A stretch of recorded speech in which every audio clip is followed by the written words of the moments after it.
Et on est parti pour une grosse vidéo bien velue, bien vénère, bien hardcore comme on aime. On va recoder strlen. Alors pas vraiment. Le titre n'est pas vraiment mensonger, faut juste le lire d'une certaine manière, dans un certain sens, on va dire. strlen, tout est déjà recodé. Là j'ai plusieurs répertoires. Et en fait ce qu'on va faire, alors en gros, après discussion avec un ami, un ancien prof d'informatique de lycée d'ailleurs, de code de manière générale, on était venu à la conclusion de tiens, un sujet de recrutement sympa dans une entreprise, pas dans une école, ça serait expliquer le code de strlen et en quoi est-ce qu'il est mieux qu'un strlen de base. Enfin, un strlen naïf qu'on fait tous à l'école. S'en est suivi ensuite une autre discussion avec des étudiants de l'école où je suis, où j'ai donné un projet à faire, où ils doivent recoder des outils sur comment benchmarker leurs outils face à l'existant, et en quoi finalement peut-être qu'utiliser des outils existants c'est mieux, même si pédagogiquement c'est bien de les recoder, utiliser l'existant c'est toujours mieux que de réinventer la roue évidemment. Et donc je me suis dit tiens je pourrais faire un petit truc sympa sur on va présenter strlen, mais différentes implémentations, et en quoi est-ce que finalement on peut croire que ce qu'on fait il n'y a pas mieux, et puis finalement il y a un truc qui nous défonce, alors qu'on voit pas comment c'est possible. Justement, on va commencer par faire ça. Donc, on va faire du benchmarking. Pour ça, je vais donc cat un fichier qui fait 100 000 caractères. On va faire un strlen dessus. Et puis, on va faire un petit calcul temporel et on va voir ce que ça donne. Pour chaque implémentation, je vous montrerai un peu le code. Enfin, je vous montrerai le code. On va commencer par mystrlen, qui est vraiment le strlen le plus naïf du monde. Celui que tout le monde fait à l'école, quand il est en exercice. Ensuite, on va aller voir betterstrlen, qui est aussi un strlen naïf, mais avec une micro-optimisation, auquel peu de gens pensent, enfin peu d'étudiants pensent, en tout cas. Ensuite, on va aller voir le strlen de la glibc, donc j'ai téléchargé le code source, et on va voir ce que c'est dans en termes de perf. Et ensuite, il y a le strlen de la glibc, mais qui est déjà compilé, voilà, qui vient avec votre environnement de développement quand vous téléchargez votre libc et compagnie. Et on va voir là aussi les perfs. Sachant que pour chaque, j'ai un makefile qui est le même. Donc celui de la glibc, je le compile sans flag d'optimisation, vraiment juste bêtement comme ça, une simple compilation. Et on verra est-ce que déjà il y a une différence entre un strlen naïf et celui de la glibc. Est-ce qu'il y a une différence entre le strlen de la glibc que je compile moi et celui qui est déjà compilé quand je le télécharge. Donc, on va commencer par mystrlen. Avant ça, je vais quand même montrer le contenu de répertoire, histoire d'être bien transparent. Donc le makefile est le même pour tous, voilà, ça ressemble à ça. Il n'y a pas de flag de compilation. Et ensuite, le main sera le même pour tous les fichiers. Donc à chaque fois, il y aura un fichier strlen.c dans le répertoire. L'implémentation, on s'en fiche pour le moment. Ce qui nous intéresse, c'est le main. Comment est-ce que je fais? C'est simple, je crée un pointeur de caractère pour le contenu du fichier que j'envoie dans argv. Je fais mon calcul temporel avec begin, end et time. Donc je lance une clock avant une horloge, avant l'exécution de strlen. J'exécute strlen, et ensuite je lance une clock à la fin de l'exécution. Je calcule la différence de temps entre ma première horloge et ma deuxième, et ensuite j'affiche, j'ai calculé tant de caractères en temps de secondes. Point barre. Et puis voilà, donc ça c'est le main pour toutes les implémentations. Après, ce qui va changer, ce sera le code au-dessus du main.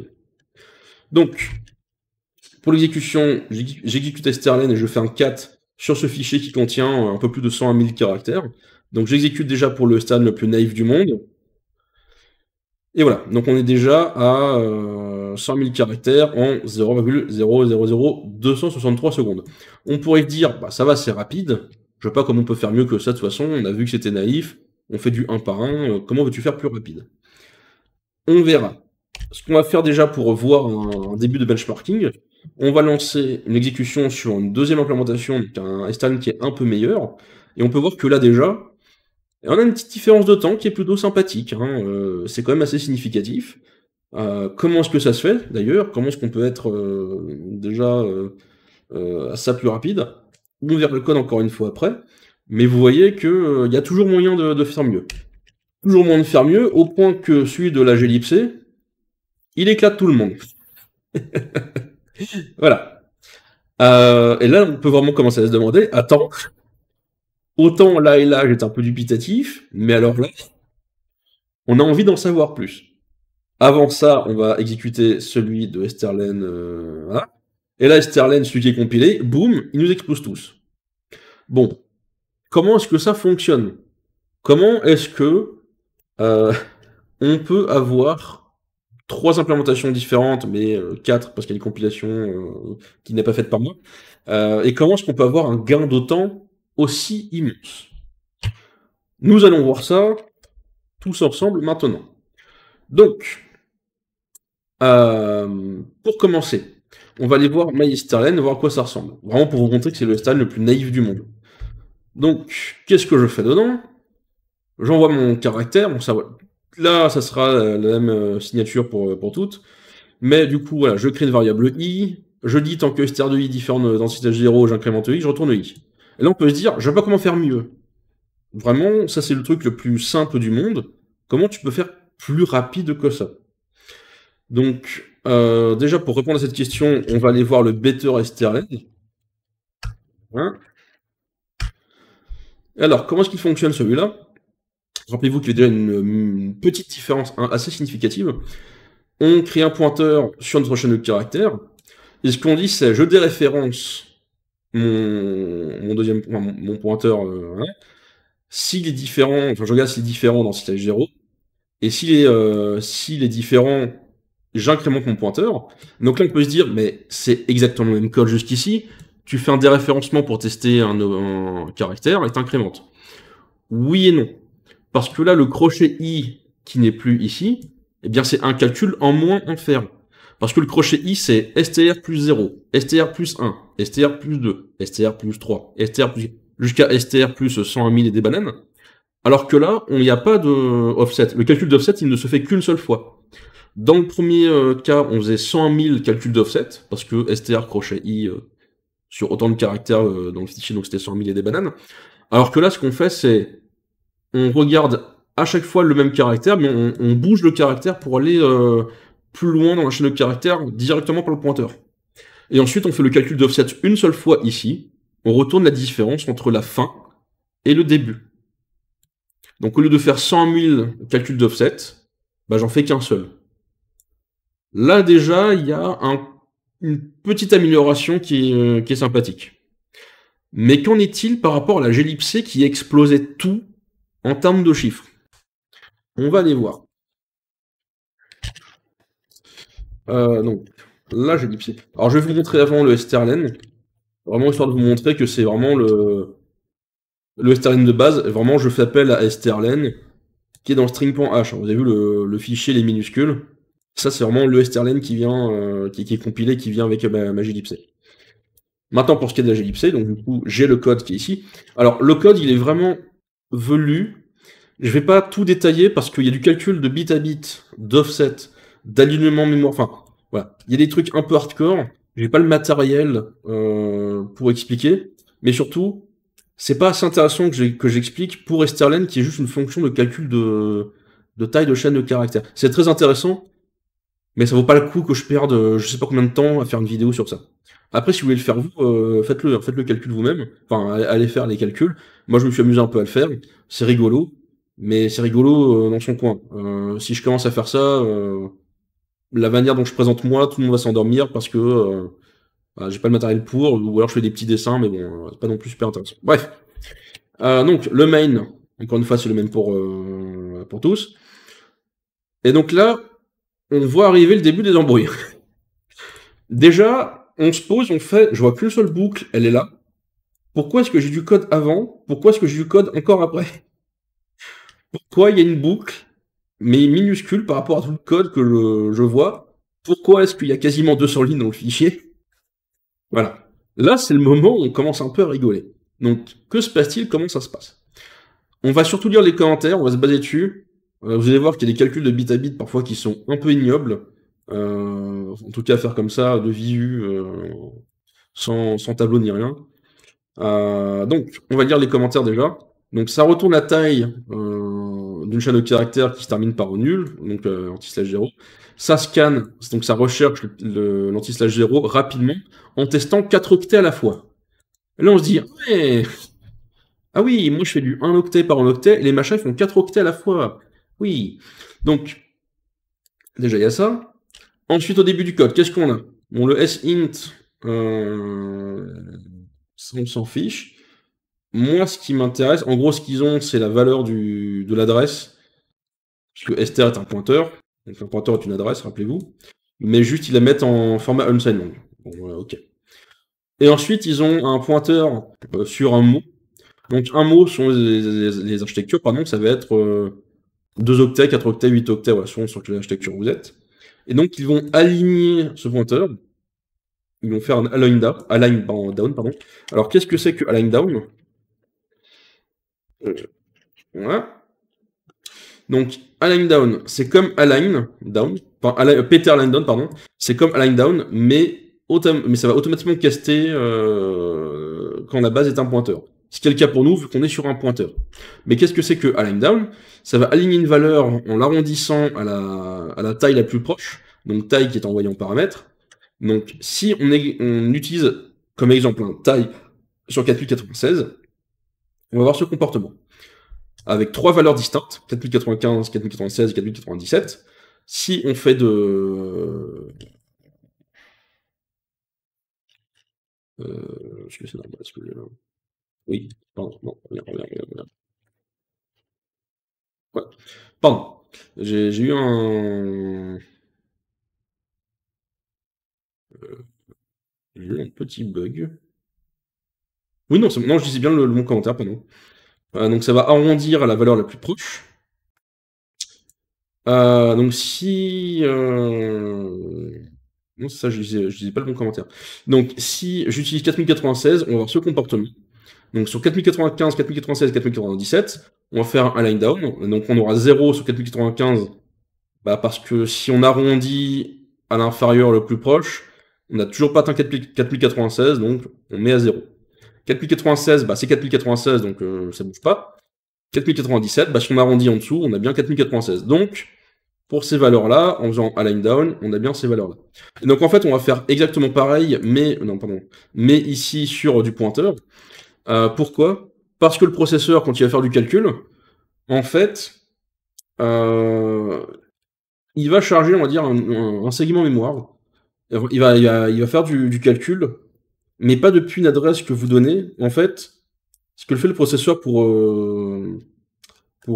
optimiser ses calculs, il va utiliser des adresses qui sont arrondies, enfin qui sont pas arrondies, mais qui sont multiples, d'une puissance de 2.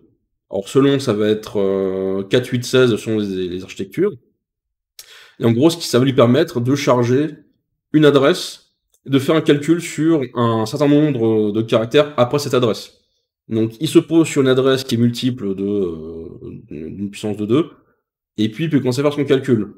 Au lieu de prendre une adresse qui est un peu aléatoire au milieu de la mémoire, et du coup de faire du calcul sur des adresses qui sont au milieu, qui sont pas bien alignées. Lui, ça lui permet de faire des calculs plus rapidement, parce que si on aligne bien tout, on peut directement envoyer une adresse et commencer à charger des trucs ou à lire des trucs beaucoup plus efficacement, beaucoup plus rapidement, en étant propre et élégant.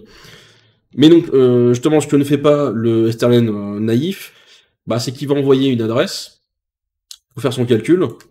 Sauf que le calcul d'offset, le CPU, il va peut-être en fait charger une autre adresse pour pouvoir ensuite atteindre votre adresse str. Et ce qui fait que il va peut-être malheureusement devoir faire, on va dire, 2 alignements mémoire pour pouvoir lire entièrement votre chaîne de caractères, là où on pourra en faire qu'une seule si votre pointeur était bien aligné en termes de mémoire. Bon, évidemment, c'est pas un truc qu'on s'amuse à faire tous les jours, l'alignement mémoire. En général, on va laisser un peu l'environnement faire pour nous. Mais dans le cas où on a besoin d'être efficace, là, on doit commencer à réfléchir sur ce genre d'optimisation. Bref, on fait de l'alignement mémoire, donc, pour être plus efficace. Donc ça, on le fait, pouf, avec le code qui est ici. Ce qui fait qu'on a donc un mot qui est chargé en mémoire. Donc un mot, là pour le coup, ça va être 4 octets. Ensuite, on a un word. Qu'est-ce qu'il fait? Il a un masque. Alors, il a fait un shift find sur quoi? Sur find zero all. Donc, on va déjà voir ce que c'est que find zero all. Alors, find zero all, cette fonction retourne la liste one bit set within every byte of x that is 0.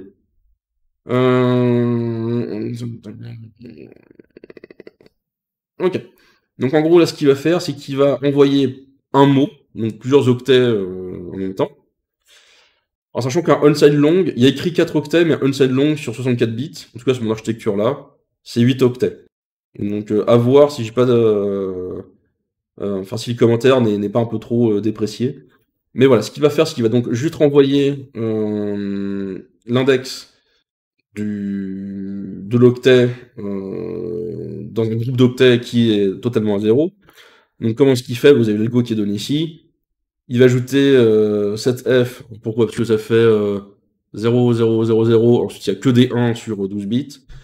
Pour éviter les retenues entre les différents octets. C'est ça. Il va encore ajouter un pour qu'il y ait 0 carré. Ok, donc ça c'est pour éviter de faire un dépassement sur. Alors pourquoi 0,680? Parce que 256, bah, ça ferait un octet, enfin ça ferait un octet où tout est à 0.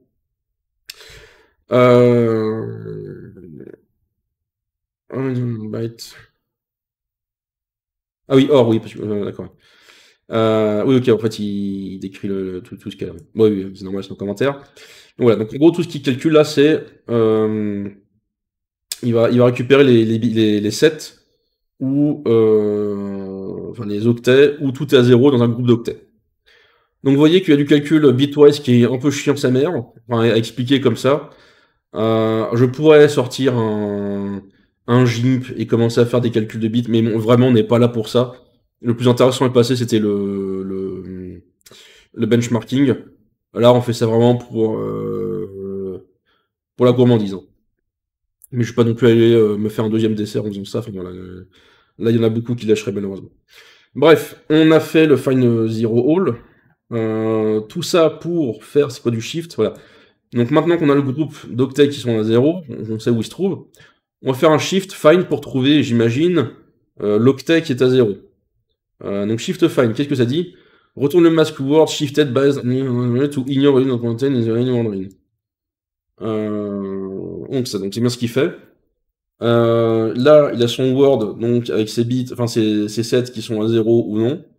Et tout ce qu'il regarde, c'est, encore une fois, sur l'architecture, sur un Little Indian ou un Big Indian. C'est byte order Little Indian, donc le L c'est le Big Indian. Il va juste renvoyer un masque pour savoir où se trouvent ces zéros, tout simplement. Tac, tac, tac. Ensuite,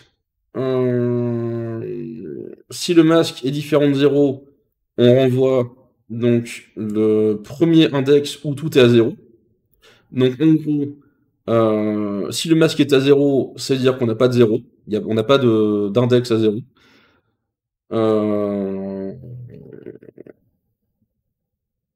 Oui, c'est ça. Donc si différent de 0, ça veut dire qu'on a bien une fin de chaîne de caractères dès le début. Donc c'est-à-dire que dans les 4 premiers octets qu'on a lus, il y a un anti-slash 0 qui traîne. Donc on va faire un index first.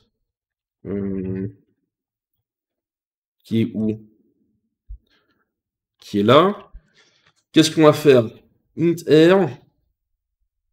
Oui, donc r égale. Alors le ctz, c'est... le c, j'ai un doute. Alors, on peut les voir qui sont là, mais il n'y a pas des commentaires. Mais je sais que le TZ c'est trailing 0 et le LZ c'est leading 0. Donc en gros, là en gros ce sont les trailing, c'est-à-dire les octets à 0 qui sont sur la droite, qui sont dans les petits dans les petites valeurs de 0. Et là les leading 0, bah, du coup c'est les octets qui sont à gauche, donc qui lead, qui commencent la valeur. Donc qu'est-ce que ça dit? C'est une subroutine pour la fonction index 0. Given a test word C, retourne the memory order index of the first byte in memory order that is non-zero. Ok, d'accord. Bon, bah tout simplement, voilà, ça va rendre le premier octet, le premier index, l'index du premier octet, ouais, qui n'est pas 0, selon si on est en Little Indian ou Big Indian, donc à gauche ou à droite. Bon, ça, il le fait un peu tout seul avec le CTZ. Et sachant que CTZ et CLZ vont utiliser des bulletins. Alors, des bulletins comme ça, ce ne sont pas des fonctions à télécharger, ce sont des fonctions bulletins au compilateur. Donc GCC, il va voir ça, il va comprendre qu'il doit utiliser son bulletin CLZL, qu'il embarque avec lui dans son propre code. Enfin, dans sa bibliothèque. Ok. J'avais dit que c'était joli, hein. Et heureusement que je ne m'abuse pas à faire tous les calculs. Hein. Donc, ouais, je m'entends de ça. Sinon, ça veut dire que il faut continuer à faire de la recherche dans 6/0. Donc là, ce qu'on fait, c'est que Word, voilà, il égale, on incrémente au Word Peter, donc pour qu'il fasse plus 4 octets, et on déréférence la valeur. Et on va chercher, est-ce que oui ou non, il y a un 0 dans le nouvel ensemble d'octets où on se trouve. Alors, A0, à quoi est-ce qu'il ressemble? Voilà. On va faire un find 0 low, qui se trouve ici. Qu'est-ce que ça dit? Cette fonction retourne non 0 si un octet dans x est égal à 0. Ou plus exactement, s'il y a un ensemble de bits that was 0, ok. Other bytes within the word are intended. Ok. Donc on voit, voilà, il va juste renvoyer le non 0, oui. Il va juste dire, hey, regarde, j'ai un 1. Enfin, je renvoie 1, on va dire. Si il y a un octet dans les 4 octets que tu m'envoies là qui est égal à 0. Si je te renvoie 0, c'est-à-dire qu'il n'y a pas de 0. Donc là, il y a même un lien qui est donné pour dire comment est-ce que c'est calculé, d'où ça vient. Subtracting one set in a byte that was 0, ending non-clear. Let's be a repeat byte. C'est quoi repeat bytes? Repeat bytes. For each byte, find not 0 by. Est-ce qu'on l'avait vu, non? J'ai un doute. Ah non, oui, ça on l'avait vu. C'est sûr qu'on l'avait pas vu. Et là, qu'est-ce qu'il fait? Il va renvoyer unsigned. Alors, -1, unsigned long, c'est en gros tous les bits à 1. Parce qu'il y a du unsigned. Donc, sur -1, je passe de 0 à 1, 1, 1, 1, 1, 1, 1, 1, 1. Divisé par 255. Donc, en gros, j'ai 8 bits à 1. Fois cin. Donc, cin, c'est le caractère. Alors, qu'est-ce que ça dit? Set up an word with each byte being cin. Par exemple, sur un 64 bits, un input qui est 0xCE, donc si mon unsigned char cin c'est 0xCE, la fonction va retourner 0x, CE, CE, CE, CE, CE, CE, CE, CE. Ok, donc c'est comme ça qu'il peut retourner l'index où il y a un 0. Ok. Donc ça c'était le A0, donc ça nous dit si ou non il y a un 0 en faisant tout leur calcul de la main. Hein. Et ensuite, retourne conchar, donc une fois qu'on a trouvé des zéros, tant qu'il n'y a pas de zéro, on continue d'incrémenter. Et une fois qu'on a trouvé des zéros, on retourne wordPeter, donc le pointeur, plus le index_for0 de Word moins str. Alors on retrouve un peu cette amélioration de end moins begin, enfin end moins str du better strlen ici. Bon, évidemment beaucoup plus amélioré, mais on retrouve quand même un peu cette pratique là avec le moins str ici, c'est marrant. Et donc le index_for0, qu'est-ce que c'est?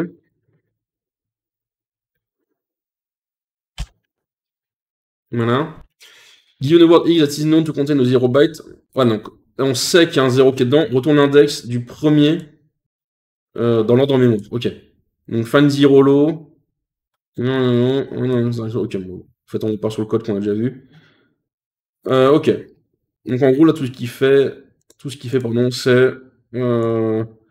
Il retourne l'adresse sur laquelle on est actuellement, plus l'offset pour trouver l'octet qui a 0 dans le groupe de 4 octets, moins le début de la chaîne.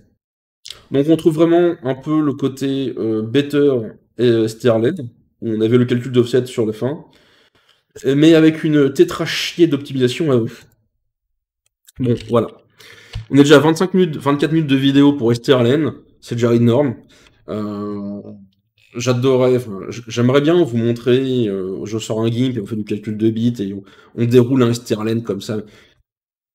Mais honnêtement, je préfère que vous fassiez vous-même de votre côté plutôt que moi qui m'épuise, ou peut-être 2 personnes qui seront réellement intéressées. Moi j'adore ce genre de truc, mais je sais qu'il y a peu de gens, en tout cas d'étudiants, qui s'amuseraient à le faire. Je sais qu'il y en a, mais je peux pas prendre la peine non plus de toujours tout, tout